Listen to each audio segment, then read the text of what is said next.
Good evening, everybody. Welcome to our speaker this evening. And we've already kind of had a sneak preview of these fascinating slides. So I think all we really need to say is that we're going to hear about a solo trek across Turkey. And the title of the paper is 30 Degrees East, Trekking Across Turkey from the Black Sea to the Mediterranean. So please go ahead, the floor is yours. You're most welcome. Splendid, thank you very much. So, as this is only the second time I've been introduced to the Society, I just thought I would reintroduce myself. My name's Tim. In 2021, as you can guess from the slides, I walked across Turkey solo from the Black Sea to the Mediterranean. About 14 months or so after that, I finished the process of writing up my recollections into a book, which you can now find on Amazon and have a sneak preview of just here if you would like to. The title of that book, of course, is 30 Degrees East, which will also be the title of our presentation this evening, which is the line of latitude that I walked down from, crossing over from the Black Sea to the Mediterranean, crossing the entire length of Turkey. I'm going to talk for about 45 minutes to an hour, and then we'll have time for any questions that anyone, either in person or on Zoom, might have come across. So this will briefly cover in essence, what originally attracted me to Turkey in the first instance. I have no Turkish family. Prior to this adventure, I had no Turkish friends. That is no longer the case. So what initially got me as interested in this part of the world as I have since become. I'll then cover very, very briefly the preparation for landing from July 2020, when I first conceptualized the idea of walking from coast to coast, learning enough of the language to enable me to do so, and recording my memories along the way, right up to actually setting foot from one of the coastlines on the 1st of October. So that will cover all of the preparation right up to arriving in country and then getting to effectively the start line. I'll then just do a very brief summary of each of the 5 stages of the journey. Those 5 stages I'll demonstrate in a second are geographical, but they also represent different themes along the journey which were dependent on what resources I had access to and what I was able to achieve in terms of stuff along the way. It won't be a complete retelling of all the stories. There are far too many to cover in the time that we've got, but there'll just be a couple of interesting vignettes that I think are useful for illustrating wider themes that, if you're more interested in, you can read all about in the book. And then lastly, which Zoom is just hiding for me at the moment, I'll also cover a little bit as to the process of writing. So how it is that I ended up from a little A6 notebook that I sort of made jottings in as I went along in sort of torchlight in tents on the side of roads, into a fully written, fully published book, and the process of leaving certain parts out and trying to desperately remember other parts. And then lastly, I'll just conclude with a couple of reflections as to what I holistically learned about my time in Turkey and those kind of overall summary of all the points really. So unless there are any initial questions, I will start off with possibly the more obscure of the points, if Zoom will let me. It will. Which is why Turkey originally. Now, I've chosen these 2 images, some of which are potentially a little bit provocative, because what initially interested me in Turkey was a school trip that I went on when I was about 16 years old. I was selected to go and tour the battlefields of Gallipoli, which, as someone who had never been to Turkey and never really explored that part of the world, I found really interesting. And that's where I first came across this memorial, which to the best of my knowledge is unfortunately no longer standing, but it records the debatably attributed, but nevertheless attributed words of Ataturk regarding the memorialization of the Anzac soldiers who fell in Gallipoli. And that was what first sparked my interest academically in the idea of what it meant to be Turkish and the journey that Turkey had gone on from its place in the First World War, through the War of Independence, through the reconstruction afterwards, and to where it found itself later. I include the image on the right, which I'm sure will be familiar to viewers of this presentation, because I happened to go in 2016, and about a week or so after my flight took me back to Heathrow and back to leafy Hampshire, the coup attempt of 2016 suddenly re-emerged in the headlines, and all of us who had just been in the country and had just been learning about Ataturk and learning about this reconciliation process with the West, which of course has had a checkered history, suddenly realised that actually these ideas were very much alive and at play at the moment, and this idea of Turkishness and what it means to be Turkish is by no means a finished question. So originally what got me interested was an academic idea of Turkey as an interesting part of the world. And the more I dug through 2 history degrees, one in Nottingham and one here in London, the more I realised that actually it was a part of the world I really, really wanted to know some more about. And so the process in about 2020 of preparing myself to conduct this crossing came about. Now, I've always said that the academic desire was then spurred on by essentially COVID-19 and being stuck indoors and not being able to do much and feeling the need not only to do something physical and do something genuinely challenging, but also to go and see another part of the world that I hadn't really experienced. Now, trying to tie those 2 strands together has always been a very, very difficult challenge, and they will often counteract each other. On one hand, there was a desire to know a language and to get to know people as genuinely as I possibly could, to press on and get away from some of the more touristy areas that people will often go to and try and uncover something of a real Turkey, if there is a thing, but also to do something self-propelled and self-driven and self-motivated, and to essentially have a little bit of an adventure. Now, those 2 motivations never quite sat cohesively next to each other, and trying to achieve those twin objectives was something that at times was very difficult, but also was very enjoyable. But as you can see, this was the process of packing. This was about a night before, which is roughly when I finished packing in due course.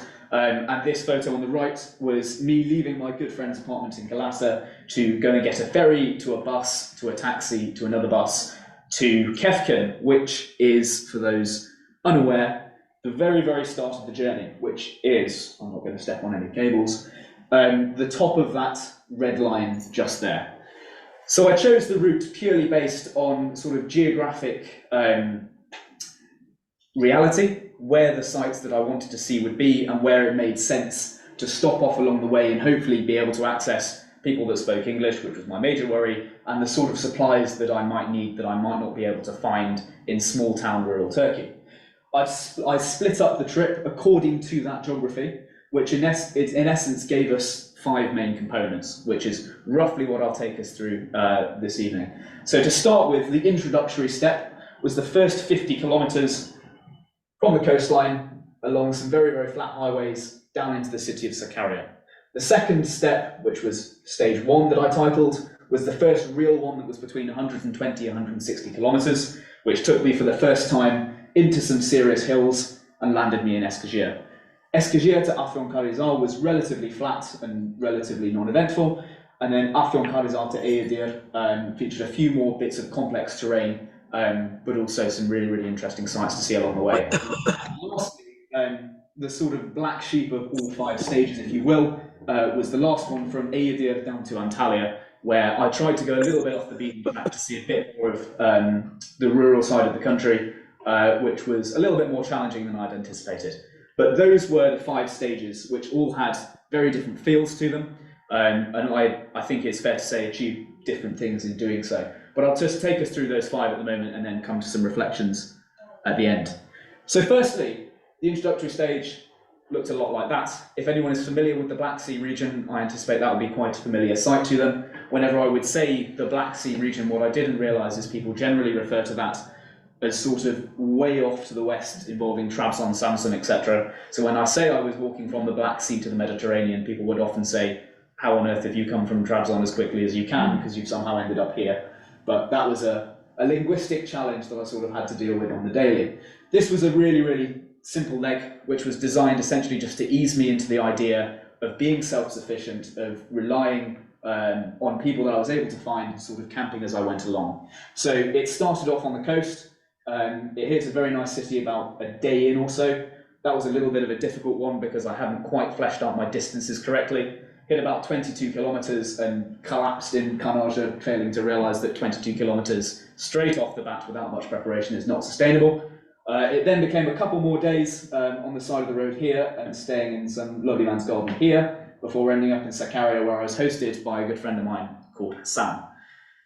So the intro stage went very, very well, as much as it can be really. The terrain wasn't very challenging, but that idea of introducing myself in a language that I hadn't really spoken conversationally and asking essentially, where can I stay? May I camp here? Where is the nearest shop? What can I access? If I needed health and emergency care, where can I access that? was the real challenge and the real thing I was seeking to achieve while I was there. That was a lovely dog who came and said hello. And really, I was, again, blown away by the hospitality and the welcome of the people that I found along the way. So, just as a couple of vignettes, couples that welcomed me in, other people that made sure I was all right when I stopped off in my first town, this group of local teenagers who I couldn't quite understand but got into a press-up competition with at some point. I won. And then lastly, my good friend Hassan down there on the right, who was the first person to host me overnight and let me get some time just to recover and reassure my family it was all going well. In addition, two of the nicest examples of hospitality that are worth mentioning along the entire trip also happened in this introductory stage. So on the left, this is Farouk, Selma and their family, and on the right there is Yusuf and Farouk. The reason I encountered these gentlemen was I was simply happening to walk past their apartment block when they were sat outside drinking tea, and they realised that I wasn't from around there, and I sort of waved at them, and then they waved back, and they thought, he's quite interesting, so wave him over and ask a few more questions. And what transpired was we spent the rest of the afternoon together. I was made a barbecue, I was invited into their home and hosted by them in the most outstanding way, which really restored, well, not restored, but reinforced the growing sense that I had that actually I was in a place that I would be looked after to the really highest standard. So being looked after by Farouk and Yusuf was really the highlight of this introductory stage. But 50 kilometers in, that was one, and then we started with stage one. So stage one was the first time that I knew I'd be getting really, really into the hills. It was the first time I thought I'd be going without phone signal, potentially without a reliable source of water for a couple of days, potentially, in fact, definitely without knowing that there would be English speakers around me, and it would very much be, this is the real deal now. The trial run's over, you've got to go for it. So the first stage started off in Sakarya. It would then, the first sort of micro stage was heading through the hills, which if anyone has taken a high-speed train from Istanbul to Ankara, you would have gone through just through that lovely pass there.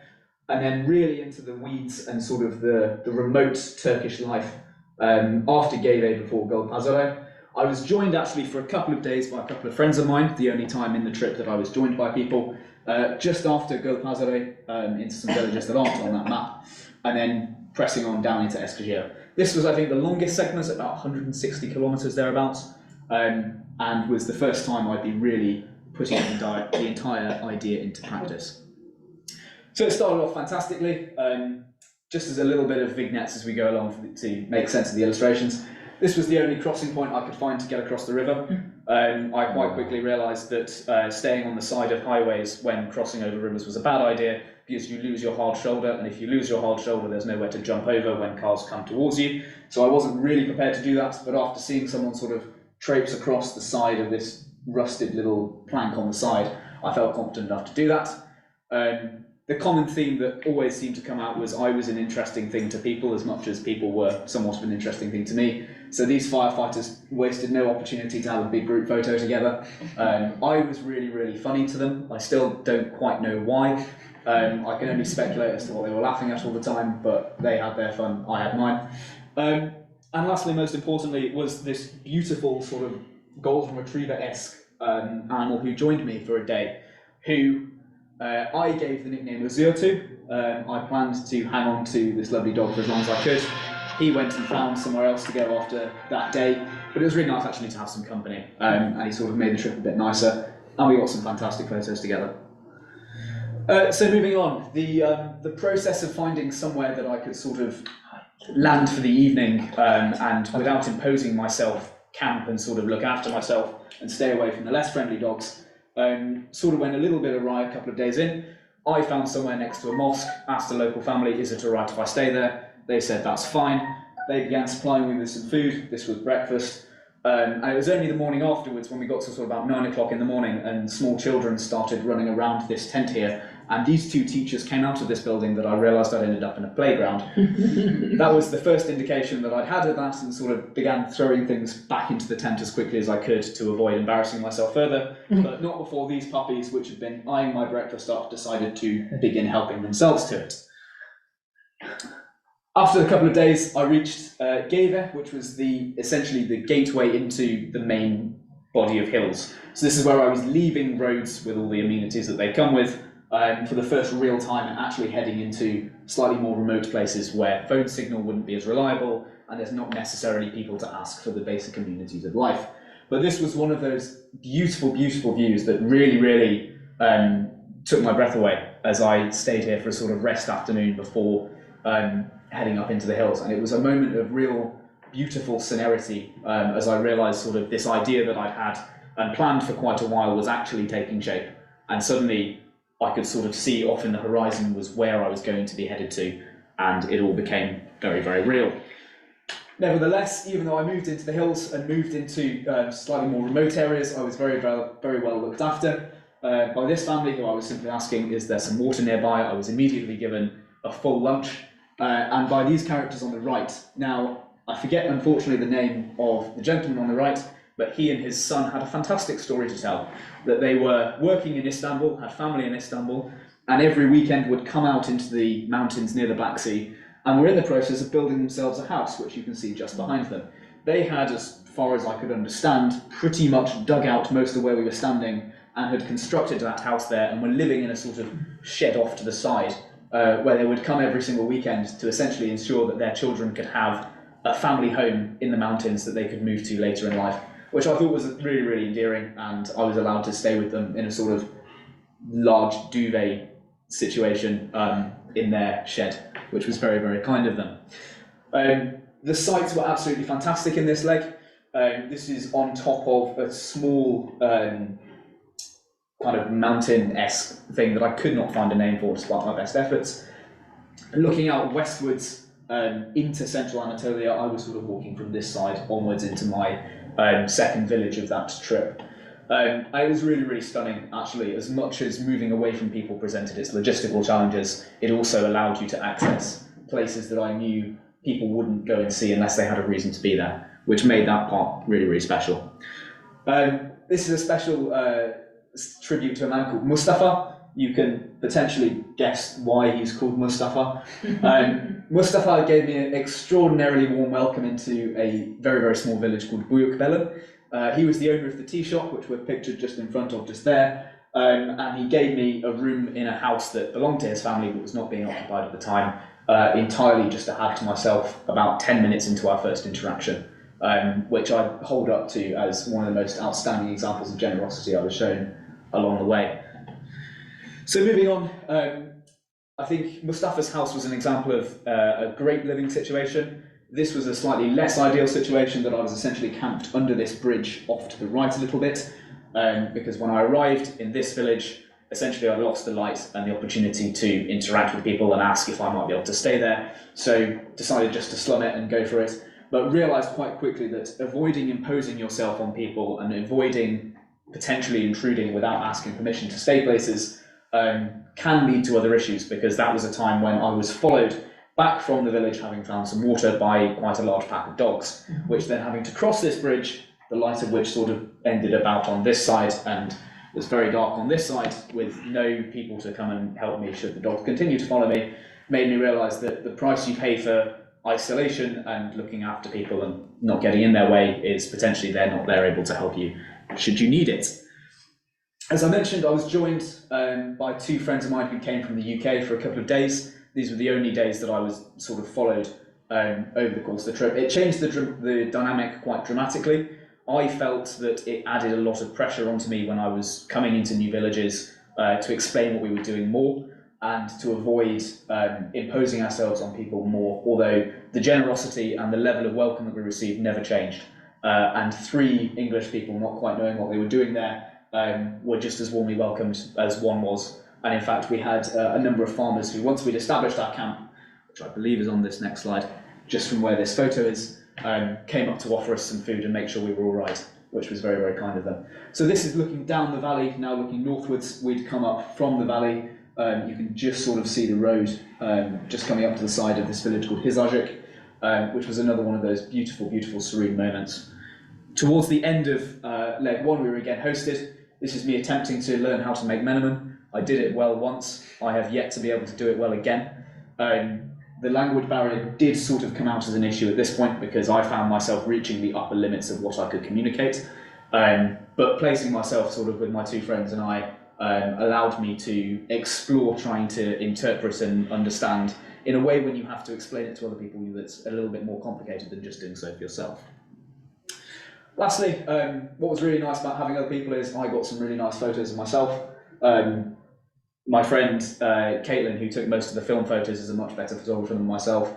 That was her best effort. That was mine when I adopted my second dog along the way. Second dog was called Alara, who was a beautifully large, I don't know, sort of Belgian Malinois type thing, I'm not entirely sure. She was extremely timid, bless her, but came along and followed me for, I think, about 15 kilometers at a stretch, which was really, really quite something for quite a small animal.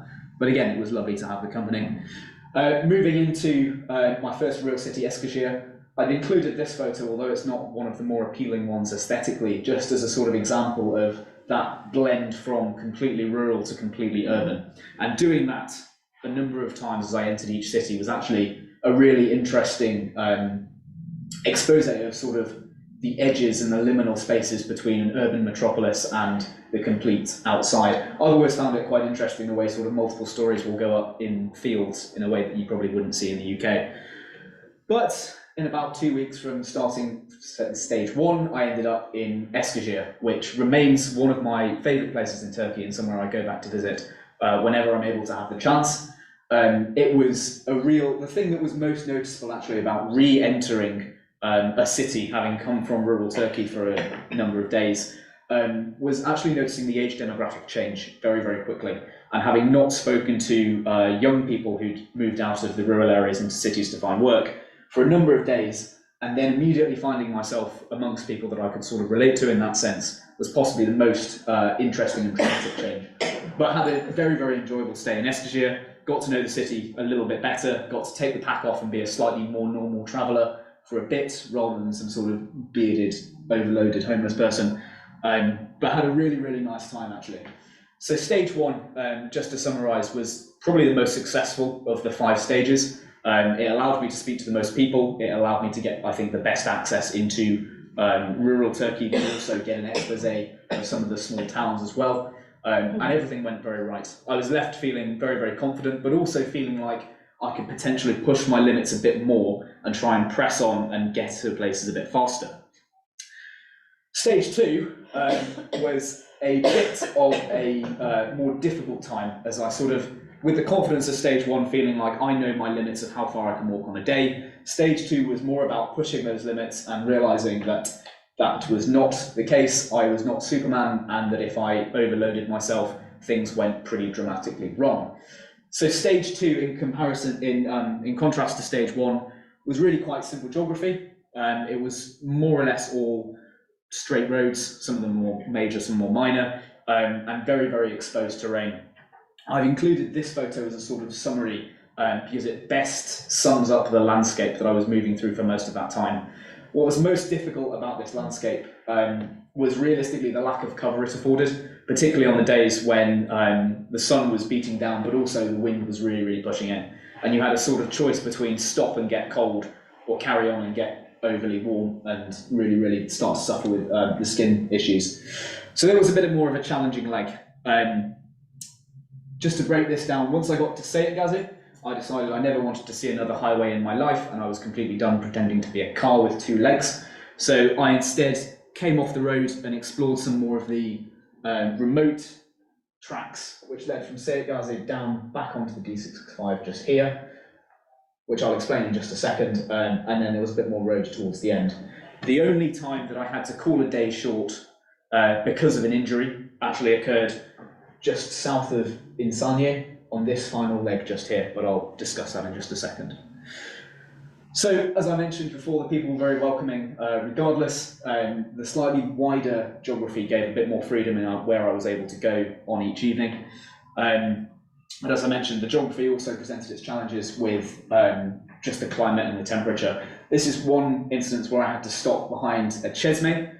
For those who aren't aware, it's a sort of very rural type fountain, often constructed in memory to somebody, where I gathered a bit of water and had a bit of rest, and quite rapidly realised that my skin was turning very, very red, and so I had to sort of do what I needed to do to keep to keep moving onwards.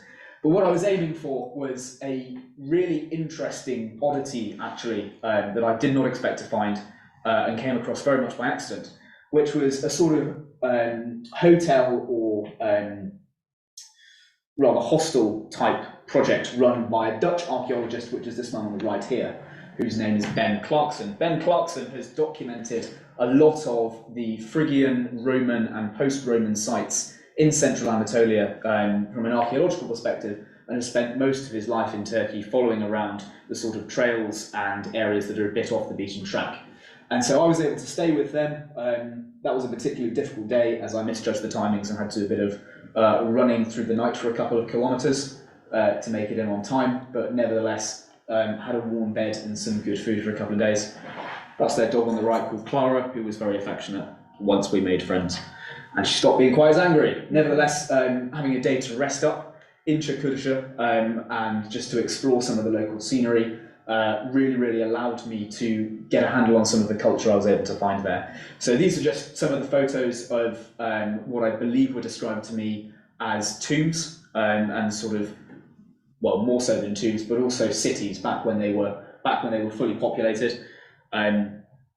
Ben Clarkson had written the book on most of the history I was able to find here. It's not really an area that I was specifically accustomed to academically, but nevertheless had a really interesting time exploring archaeology that I didn't know was there, and I wouldn't have known was there had I purely stuck to the slightly more conventional routes and just stayed on the beaten track. So taking that deviation and being able to find as much as I did when I came off the beaten track and when I came off the highway was something of a lesson that I took on board and inspired my planning later down the trip, not always with as much success.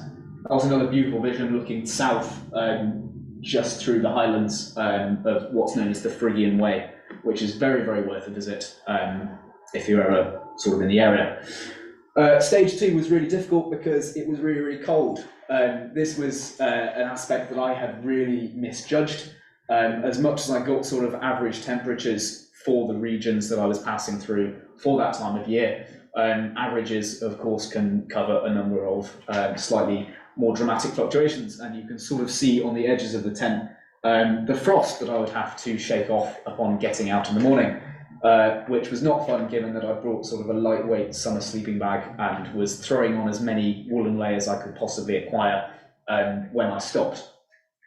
So this is another one of the photos, I think 2 days before I was able to stop. What this illustrates very handily is when, for reasons of timekeeping, it became difficult to get into places, to ask for permission to stay places, the balance was often between getting in and asking versus not asking at all. And when you're not asking at all, it sometimes pays to be a little bit more on the discreet side.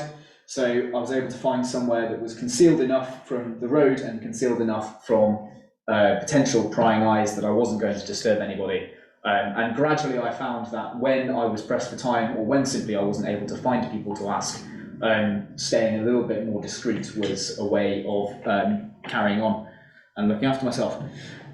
This is a very happy Tim Chattell. He's just got to about halfway, or where he thought was halfway, absolutely jubilantly, but then having done so and aimed for halfway as much as I had, completely messed up the timings for the rest of the day and attempted to thrash out about 10 kilometres in about 3 or 4 hours, which was never going to end well, and didn't.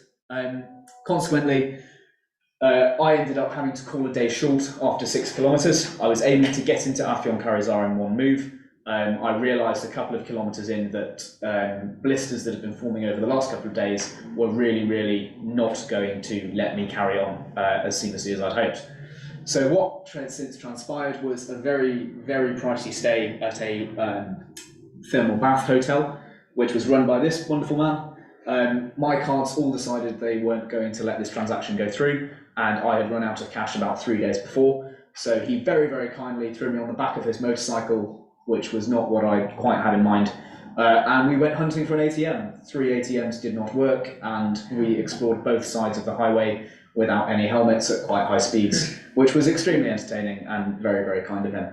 But eventually managed to stay just enough to rest up for the last day, and then move into, I think it was about 15 kilometres to Afyonkarahisar, which was one of the worst days of the entire trip.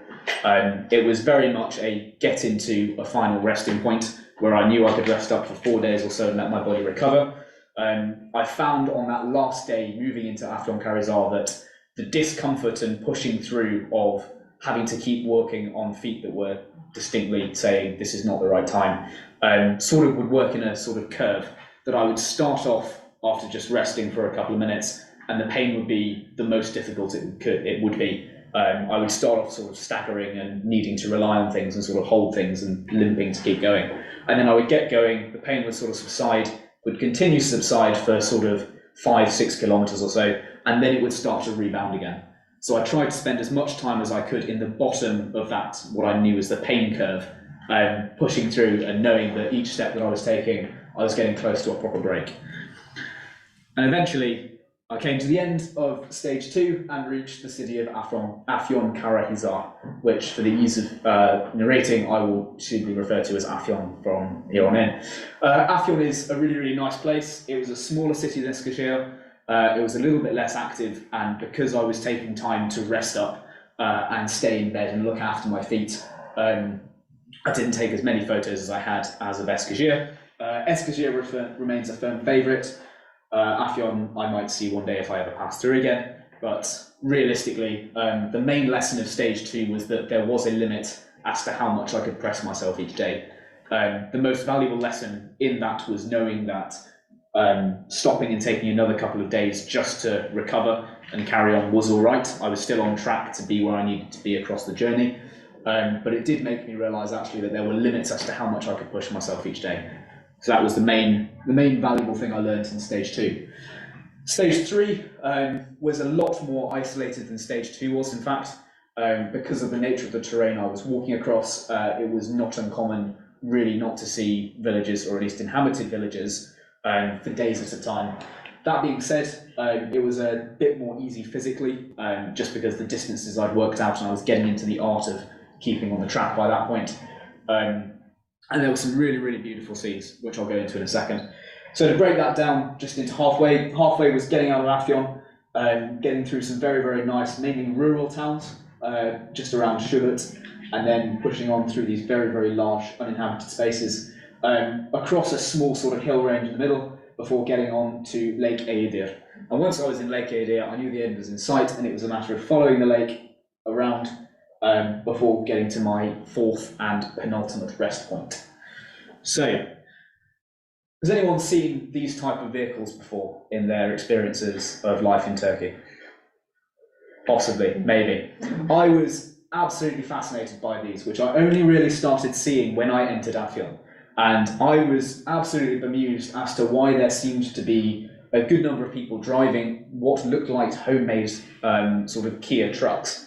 And after doing a bit of research, I learned that they were locally referred to as pat-pats.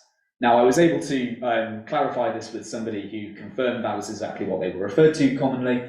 And the story goes that actually, because operating vehicles for agricultural purposes had become so expensive for people relying on agriculture for a means of income, that someone had improvised a sort of makeshift chassis, a makeshift gearbox, and an engine by using water pumps that were commonly found around Afyon Karizar. Because of the geography, the water table sitting where it is, these sort of water pumps you can see on the picture on the right, that little orange device in the middle, were very, very common. Someone had the idea of putting them on a chassis and driving around. They became very, very, very popular. And so all sorts of levels of customization came. This one had a cab and some sides. Some of them had a complete canvas top over. Some of them were very, very minimalistic, like the one on the far right. But I just came away with a real respect and admiration, actually, for the sort of resourcefulness and ingenuity that was required to overcome the challenge of sort of rural agriculture and the demands that needed in such an inventive way. And they did make distinctive sounds. You could hear one coming from such a long way away, because those pumps use a different type of diesel because they're meant for lifting water, not really for driving on roads. So they're extremely loud, but I enjoyed that a lot. This picture I've chosen, again, not really because it's aesthetic, but because I think it serves an interesting point, actually, about the real cult of construction that you can find in many, many places in Turkey. This I found a couple of days after leaving Afyon, and I think most movingly, this one as well demonstrates that the new highway, which had just been constructed, hadn't actually entirely gotten rid of what was there beforehand, and someone's inner room and sort of inner door was now their front door. I don't have the language skills, and I never have had the language skills to ask them what they thought of that, but thought it was an interesting visual example of the sort of cult of construction that often takes place in many, many parts of Turkey, and is really emblematic of its sort of stage and development, I think. Stage 3 was very empty. This is a nice photo of me crossing somewhere that is very empty. Although at times that could be quite intimidating, knowing that where I was aiming for was quite literally the hills on the horizon that were sort of fading into the sunlight. Doing so and being able to do so on the day by day was a real confidence booster, that when you see a long distance spread out in front of you, it can feel quite intimidating, but taking it step by step and piece by piece made it doable and gave me the confidence to carry on. And then, having crossed the main mountain range halfway across stage 3, I first got my first sight of Lake Eodia, which was one of those absolutely memorable moments that will stick with me, I think, for as long as I live. That it was a matter of crossing over some very winding roads, dodging lorries that would frequently onto my side of the road and into my hard shoulder, and making my way out to what was recognisably a real feature to have achieved. So as much as those scenes were very, very pretty, very attractive, a lot of it looked like that, very, very flat. Occasionally meeting a couple of shepherds along the way, occasionally meeting their animals as well.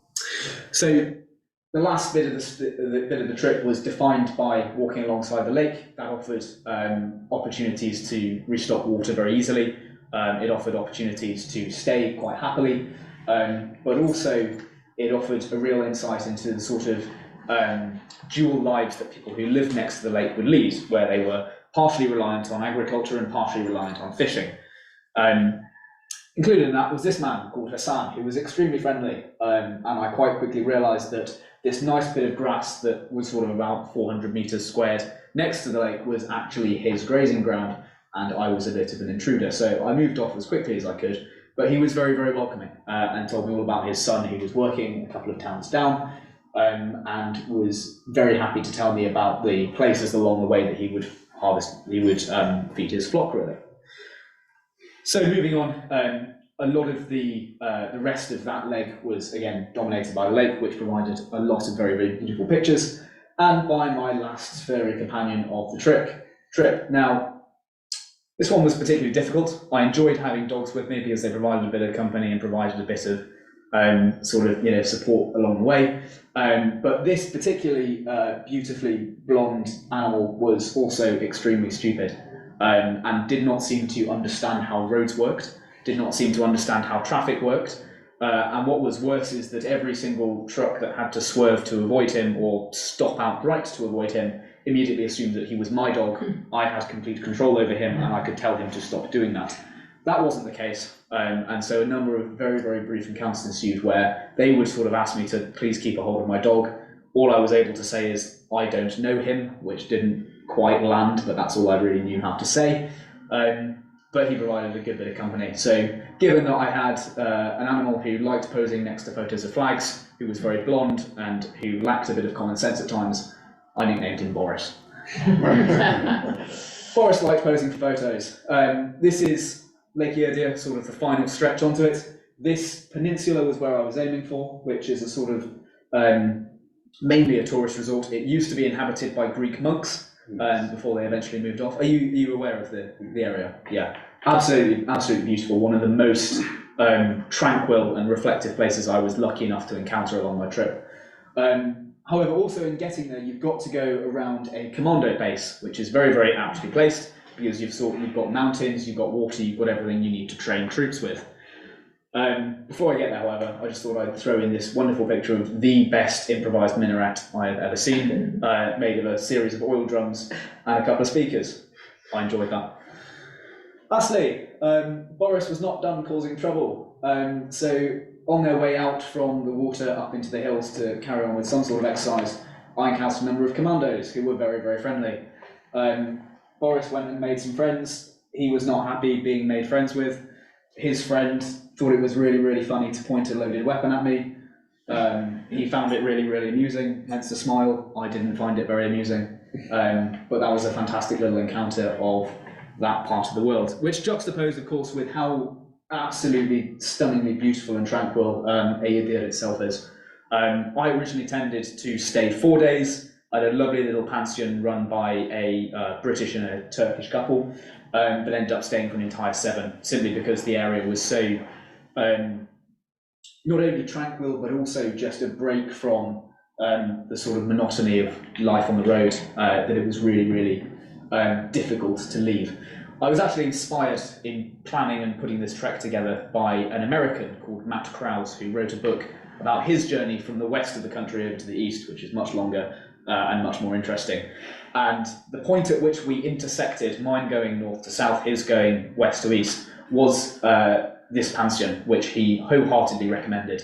And his recommendations were absolutely spot on. I would have stayed there much longer had I had the chance to do so. However, here's a few more photos of Agadir. It is absolutely stunning. It is very much worth a visit, if ever the opportunity arises. Here's some more. Here's some more. Well, I couldn't stay there forever. The last stage of the trip was beckoning, and the chance to go home was really, really calling. Now, my original intention for stage 4 was to stay on the main highway, as I kind of had done for a lot of the time, use as much of the language as I picked up to get as much out of it as I could, get home, get to Antalya, have a good time, head back. But I was encouraged by some of the staff who worked at the pension to take a route. Now, some people here may have heard of the Lycian Way, which is the walking route that covers most of the Riviera and goes past a lot of lovely places, including Fethiye and ends up in Antalya. It was mapped, as far as I understand, by a woman called Kate Clowes, who also mapped and wrote about a route that goes, she described going from south in Antalya, north up to Agadir, and a bit on. However, I decided to, on the advice of the people who worked in the pension, to take that route going north to south, which in practicality meant coming off of the roads and going through some more remote villages. Now, having taken the lesson from stage 2 that going more remote and going off the beaten track was always a good idea, I thought that sounded absolutely fantastic, and I was reassured that the route was well mapped, and that pathways existed, and that it was all well signposted, and I would have a really, really easy time of navigating. That unfortunately wasn't really the case. Unfortunately, going as I did sort of post-COVID, I found that a lot of the routes had changed, sometimes due to new roads being built, sometimes due to landslides, sometimes due to just the erosion in the natural environment. So found actually that this was, in terms of navigation and in terms of sort of endurance, one of the harder parts of the trail. So started off by getting out of Agadir, nipped off to the east and hit some of the smaller villages up to Suchila. So far so good. And then entered one of the national parks leading down to Central Lake, and then headed down through, again, national parks and really, really mountainous terrain before heading down into Antalya. It's worth noting I planned very much from the start to end up at Konyaaltı Beach in Antalya. By this stage of the trip, that was a moment I thought about far too much to give up on, so although it would have been easier just to sort of nip down there, I held firm and went right onto the beach, because by that point I dreamt about doing so far too long. So the first start of the trip, first start of that stage was relatively easy. All terrain, all kind of encounters that I knew by this point, including some very, very picturesque sort of mountain villages. However, I found that navigating got really, really hard here, and one example of that was when I found myself at the base of a valley which had dried up down there and needing to come up to a pathway from where this photo is taken, which involved scrambling most of this sort of rock-strewn side of the valley, which was a little bit interesting because, of course, when a good third or so of your weight is on your back, the centre of gravity comes back and trying to climb things gets a lot more challenging. But nevertheless, finally managed to scramble up to the side of there and carry on.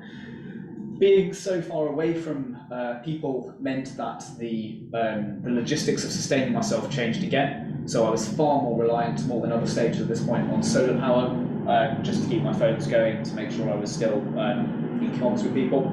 I found that most of the signal went by about day 3, so a lot of the time I was really going just by the maps that I had downloaded and just by people's recommendations where I was able to find them. Nevertheless, it was manageable, but a lot more remote than I think I was anticipating. And things such as relying on streams for water rather than chesmes and small shops really made that segment quite challenging. A lot of it was very remote, as I mentioned, which led to a lot of encounters where you sort of would expect villages to be based on maps, only to find that there was once a village there that isn't really the case anymore. And a lot of very, very dramatic sort of mountain scenery. Unfortunately, I've included this picture here as an example of how difficult to navigate some of the aspects of that trail was.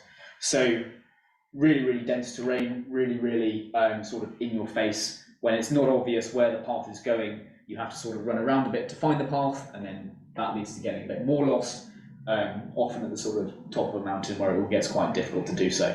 But nevertheless, it led to some good memories being formed and some very, very lovely scenery to be enjoyed. So lastly, pushing on, there aren't too many photos, unfortunately, of this leg of the journey, partially because it started raining horrendously, as you can sort of see in that photo on the right, and everything just got completely soaked for days on end. There were a few chance encounters of individuals. These guys were very enthusiastic to tell me that they supported Liverpool. Fortunately, I come from a Liverpool FC supporting family, so we were able to have a little bit of conversation on that, which I learned by this point was a staple of interacting with Turkish people. As soon as they realise you are British, the topic of which football team you support comes up near immediately. On another occasion, while moving through this part of the woods, I encountered a son, sort of about mid-30s, and his father-in-law, who had a sort of small holding high up in the hills, and they were going there off to have a barbecue. They had 2 dogs, which I then later learned were called Findic and Fistic, which I really, really enjoyed, as 2 of the few words that I knew. But after asking them why they sort of made this journey up into the hills to just have a sort of barbecue and a couple of beers, they explained that they came from the variety of family that wouldn't approve of them drinking alcohol. And so their solution to that, as son-in-law and father-in-law, was to retreat into the hills, into their shed, and have a barbecue together and a number of beers, which they very kindly shared with me, which was one of the highlights of that side. So, as I mentioned, not a great deal of photos. That's the last one of me on my way into Antalya. That was actually taken when I crossed into Antalya province itself. Very, very bedraggled, and a prime example of why I should not grow facial hair. And lastly, after a number of days of pushing through sort of the outskirts of Antalya, which is a not overly fun place to be, I finally arrived on the beach that I had dreamt of arriving at for so long. The process of actually walking into Antalya and getting into somewhere that is very touristy and very young and very developed and frankly very nice, having come from the hills and about as remote as I'd been off the journey, I actually found to be quite an isolating experience. That was the overwhelming emotion that I found entering Antalya. Rather than a sense of jubilation and, oh, it's over there, hooray, it was really a sense of what I've gone through and sort of achieved to get here is quite difficult to convey to people who don't have, who are just here by nature of being there, which was the overwhelming emotion, but nevertheless, made it. This photo is taken at the very start of the journey, so me on the beach in Kefken. This is the final one, on the beach in Antalya. The weather got worse. I became more bedraggled, but it's nice to have that sort of before and after. So lastly, I'm just going to comment a little bit on the process of writing, and then I'll move on to a couple of general reflections to sum up. So I set off for home from Antalya quite quickly. That was in December of 2021 when the government decided to change the COVID regulations very quickly. So I had a choice of potentially get caught out or fly away within 24 hours and chose the latter. And as a consequence of that, actually, I don't think the opportunity to reflect on what I'd seen and experienced was really made available. And instead, I found that processing from a very small sort of A6 notebook into a sort of rough draft on a very large Word document, into manageable chapters, into a first draft of a book, into an eventual book that I could then publish, was a really useful way of digesting what had happened and putting it into phrases that I was actually able to understand as well. So I included this photo here because this is where most of the writing took place. In the process, in 2022, I mobilised as part of my job in the British Army and spent 6 months in Kosovo. This is one of the nicer pictures. We lived next to some Polish and some Hungarians. There's us. We were sort of about half an hour north of Pristina at this point, and this is where I did the vast majority of the digesting of the experiences and trying to condense very, very notes and very detailed notes into a narrative that made sense, that I could talk about. Kosovo was not entirely without its incidences, and it got a little bit busy at some points. For those that follow the news, sort of around the summer of 2022, things got a little bit hasty, and so the Hungarians had to go out and actually do something. This is them sort of participating in one of the exercises they ran on camp, as they did fairly routinely. But actually I found that being able to take time out of my life on the day-to-day operational side and digest what I'd done in Turkey was a real way of escaping from that, which I actually found to be a very valuable way of digesting and understanding what had taken place. Lastly, I'll also just say that actually the bullet points that I were given, one of the main challenges of writing that was to try and put it into a frame of something that made sense. But I had a lot of details that were sort of scrawled down as I did this, I did this, I did this. To try and translate that into something that made sense as a narrative was a real challenge that I found. But eventually, come March 2023, having skipped over a couple of jobs, I finally got that into a first draft. Amazon finally said yes and finally provided us with a first copy, which if anyone would like to have a look at just after the end, I've brought one with me here. So lastly, just as a sort of overall summation, some reflections that I've had that I go into more detail on at the end of my book was, there was no real moment of sort of hurrah at the end of the trip. There was no moment of sort of arriving on the beach and feeling this immense jubilation that I had done something and sort of broken some barriers. It was more a sense of difficult to understand sort of change, if that makes sense. I found that actually the larger effect came in the process of recalling and remembering and writing, more so than just arriving at the end of the trek and making it there. Some lessons became apparent immediately, but most of them became apparent really only on that reflection. I think if I was to do the trip again, the main thing that I would look to is to make sure I had a better grasp of the language. Although I went with the best language that I had, and that certainly improved as I went across, I think something that I became a little bit lazy with as I got to the end was actually I developed a new comfort zone. That although the start of the trip was a real step out, having not really spoken another language before, but not really having picked the easiest one to start with, I was able to find a new comfort zone quite quickly and establish that once I could talk about my family, where I was going, what I was doing, what I wanted to eat, that was it.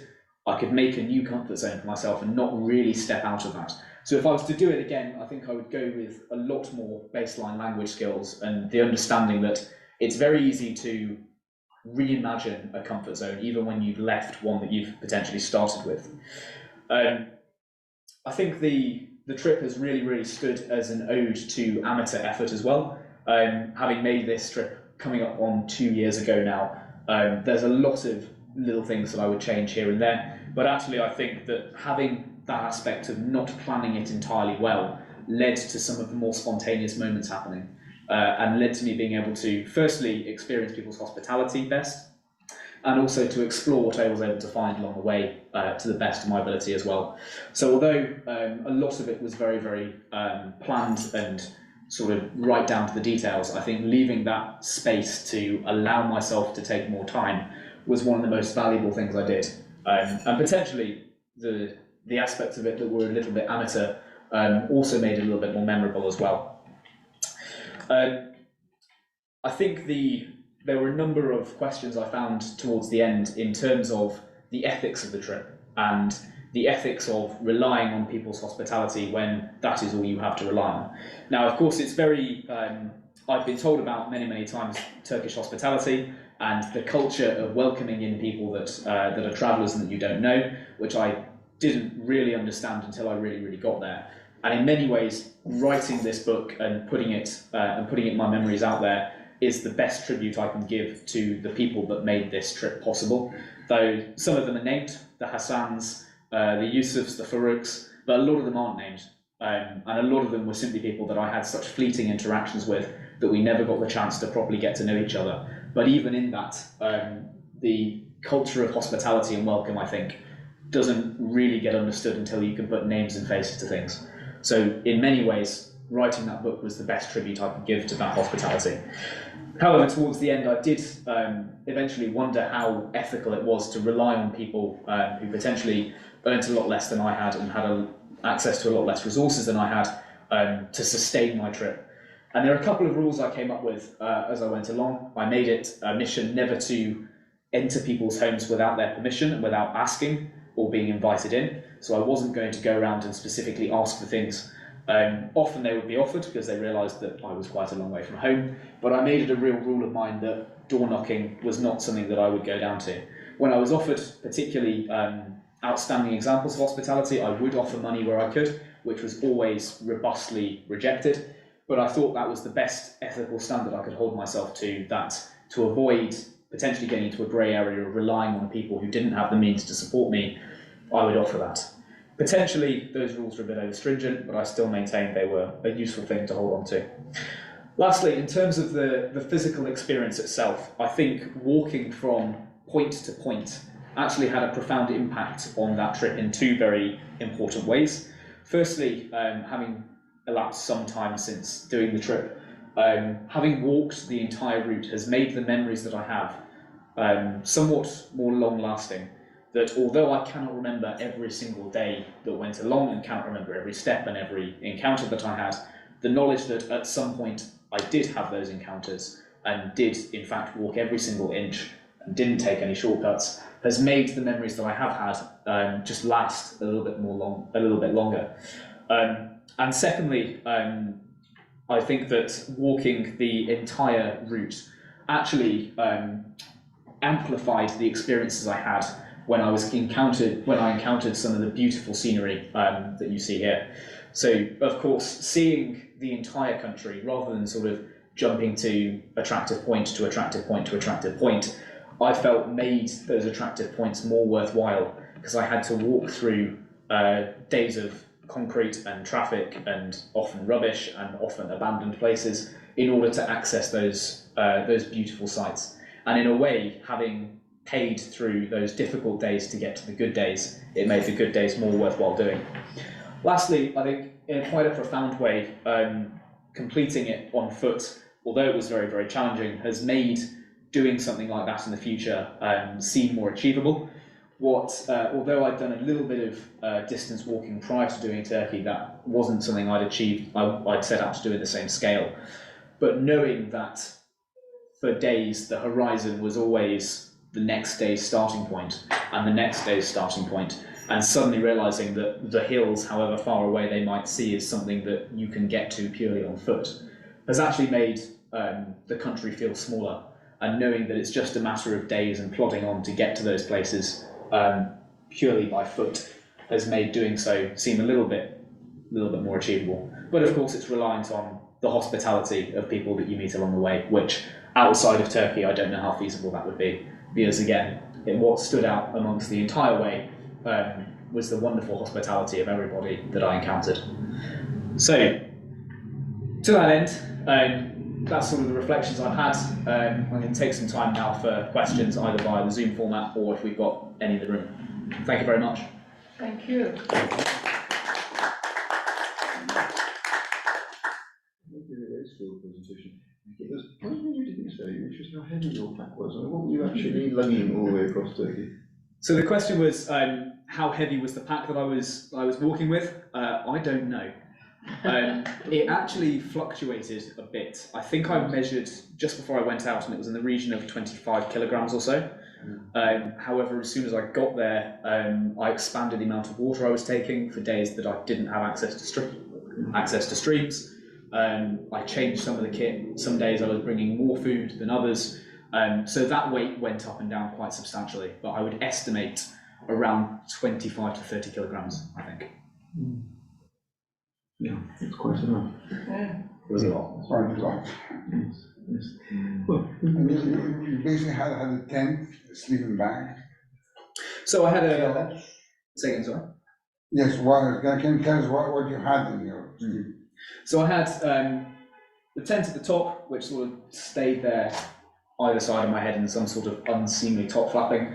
I then carried a sleeping bag, a very basic air raw mat, a number of layers of warm clothing, which were mostly light fleeces that I just sort of piled on top of each other when I needed more layers, a couple of changes of clothing, and a small camping stove. And then food I would find along the way, just judging by the geography of the place and seeing where I was likely to be able to find markets or restaurants, or where I'd have to stock up for a couple of days in advance. So that was mainly it. So you didn't take any Kendal mint cake with you? I did take some Kendal mint cake with me, actually. The Kendal mint cake stayed in a little tin that sort of sat very, very far down the pack for a really, really rainy day. A couple of those really rainy days happened, so I did crack into that towards the end of the trip, and on some of those days where just I didn't want to take another step. Yeah. The question of hospitality is a very interesting one that I've been thinking about quite a lot, and the way to understand it, I think, is of course it's a very genuine and welcome thing, but at the same time we're used to what you might want to call dyadic reciprocity. In other words, I buy X a drink and X buys me a drink. So that's the way we kind of think about it in this country. But the cultural conception in Turkey and other places as well isn't quite like that. It's generalized reciprocity. So the idea is that they're being very nice to you, and there's a strong expectation on their side, one, that they're doing the right thing, of course, and it's fun to meet people from the outside, but also that they're doing something which stacks them up some kind of merit, if they're feeling religious from the point of view of their possibilities of going to heaven. Is certainly part of it. At the same time, there's this expectation of anything that they should find themselves in that situation, someone else who was unknown would in turn do exactly the same thing to them. Now, it doesn't mean that it's not genuine, of course, but it means that you don't need to feel guilty about it, because, as I say, this expectation is shared. And therefore, at some point in their lives, they'll be expecting the same thing. Now, where it begins to break down is when you get a more limited community which is changing. So, take, for example, village life. Now, by the way, you get this idea of generalized reciprocity usually in areas where they've got a large proportion of subsistence farming, where therefore, one, you're likely to encounter yourself times when you need the food, and other times when you have too much food. So what happens in the village setting is that the moment they've got anything spare, they give it away. But on the other hand, if someone brings something to you, it's etiquette to give them something back again, food-wise, but not the same food, obviously, so you get slightly changed in. Now, this means that village life largely consists of small prestations and large prestations. So, for example, you might organise a funeral where you get 50 people coming to eat over the period of the day. You might organise a wedding where you get 100 people, but then, of course, you'll be going back to funerals and weddings in turn. So the whole thing is that actually generalised reciprocity is a marvellous cultural mechanism to ensure equal distribution of foodstuffs in, as I say, in subsistence communities which also have no great means of storing the stuff. If you can't store it, give it away, and that's you building up your credit among your neighbours to get it back again. And of course, it's formalised as well in the Feast of Sacrifice when you share some meat with your neighbours. Now, interestingly enough, though, that breaks down sometimes, and it breaks down in situations of when these people begin to move into more industrialised areas, where, for example, the people who live in Germany get a bit tired of people coming to visit them from their native village and living off their boundless cultural hospitality, which of course the common code is there. But nevertheless, as I say, they get a bit sick of it because there's no way that the people in Europe can benefit from the hospitality of their people back in the village. And so you can actually see the limits to generalised hospitality or reciprocal hospitality. Anyway, so I hope that makes you feel a little bit better about it. Well, it is an absolutely fascinating phenomenon, which you find in other places as well, as I say, where you get high levels of shortage of foodstuffs. For example, you used to find it in the Sudan before the Sudan was industrialised and so on and so on. But anyway, don't get me. Let's talk about the people asking questions. So I don't know if anybody has anything they'd like to ask our speaker. Any more from the I floor? think, I was just spotting there. Go ahead, were a you couple of handle that one, ones. so I can't see this. I'll have a look. I think she raised her hand, so Here we have. let's go ahead. Yeah. Sounds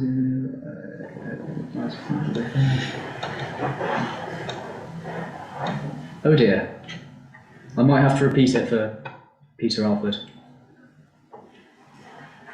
He's got that. Would Peter have a question? He did, unfortunately. He mentioned that he was unable to hear aspects of it. Oh, that's because the owl has switched itself off, perhaps. Because the owl is an excellent microphone. Okay. Sorry, Peter, we didn't realise the owl wasn't working. But I don't know if people can even hear us. So let me just chat back to, let's see now, who's... Someone's raised a hand, actually. Yeah, Ian. So, but Yes, hello. Can you hear me and see me? yes, go ahead. Yes, thank you. Well, obviously, when I was a lot younger than I am now, I hitchhiked all around Turkey, and you could not stand for more than 5 minutes without someone stopping and giving you a lift. And this is all about this, And I just thought, well, this is incredible. Anybody in a vehicle stops for you, lets you in, and without trying to sort of overanalyze this, I thought it's a point that was made earlier. With fantastic talk, by the way, superb. Was that you are of great interest to people, and I really don't want to over-rationalize this. I think Turkish people are just, but through some mechanism or other, genetic or cultural one, they are extremely generous and hospitable. And this business about the hitchhiking, certainly, it's possibly the easiest place in the world. You will always get a lift. And often at the end, and you'll be taken into the tea shop, have a cup of tea, and you'll be taken to, they won't pick the person giving you. They've used often these lorry drivers. This was in the 1980s when people drove these very slow, red, noisy, smoke-belching kit lorries. And the driver would say, "Where do you want to go?" I said, "I don't know. I've never been here before, but he'd take you to somewhere to stay, and you'd have a fantastic time." It's just a comment about this general hospitality to add to this superb talk. Thank you for that, Ian. I found actually that one of the linguistic challenges quite early on was I was very, very, very frequently offered lifts, which of course I had bound myself by sort of the rules of the challenge not to accept, because the challenge was to do it entirely by foot from side to side. So my interactions of sort of across roads of, "Thank you very much, I appreciate your offer, but no thank you, I am going to continue to walk," even when on the side of the road, which looks quite absurd, sort of got a little bit more fluent the time that went on, but it did take a couple of trial and errors to get that interaction exactly right. But you're absolutely right, people were exceptionally generous with the offer of lifts and transport around, so thank you for that. No, I agree. So if my principle was to hitchhike, and then when a bus came along, I couldn't really turn it down, and it was a bit like hitchhiking, because very often the driver wouldn't take any money either. So even if you got on a public bus, that's my contribution anyway. So thanks. Thank you. You spoke very enthusiastically about Ayodhya. I spent a couple of days there in 1959, and it was hardly a town then. It was a large village, but it seemed to be very little activity, economic activity. There was a little bit of carpet weaving, I think, but basically I suppose it was agricultural. It was also curiously I think the terminus of what had been originally intended to be a section of the Baghdad Railway, which was supposed to be passing through Ayodhya, but I think eventually they decided on changing the route, and the railway stopped there. How, from what you said, it seems a much more active and vigorous sort of place. Yeah.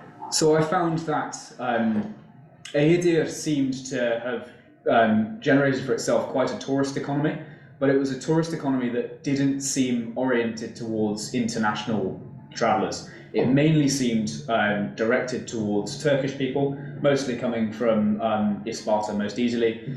But that being said, I think there were also some more recently constructed buildings from a regional university. I forget which one, but it was sort of one where they have a sort of campus elsewhere, and someone had had the very bright idea that actually it's very easy to study by this lovely peaceful body of water. So I think there are a couple of those there. There was a good number of tourist-related facilities and sort of bits and pieces like that. But you're right, there was, I think there was a rail museum or something thereabouts there. I do recall walking past a great locomotive suspended forevermore on some sleepers. So Was the train still running? I'm not sure, actually. No, thank you for that, though.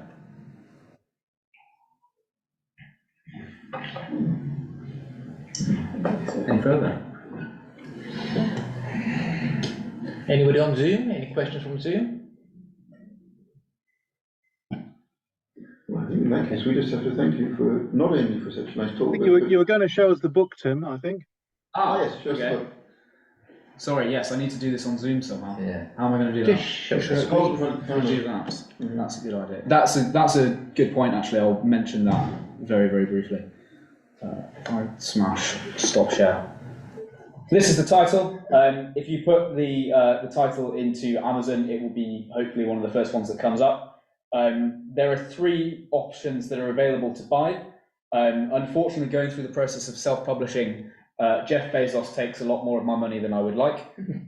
So to that end, there's a full colour version, which is slightly larger, which has a number of photos of mine, which are of varying quality, being, of course, taken on just an iPhone camera. There's a black and white version, and then there's a ebook version as well. So hopefully that's accessible to everybody. Just a point on that, actually, I was closing up writing the book in sort of about March 2023, when, of course, I heard the dreadful news about the earthquakes, which struck earlier this year. So I've made a commitment that all of the royalties that I receive from Amazon will get donated to earthquake relief charities in Turkey. And so far, I've managed to donate 3 months' worth of loyalties to AHBAP, which I cannot pronounce as Turkish people do. Yes, that's right, to Ahbab, who do some fantastic work there. So you can rest assured that the money goes to a good place. Great. Great, thanks. Well, thank you very much indeed. Thanks again.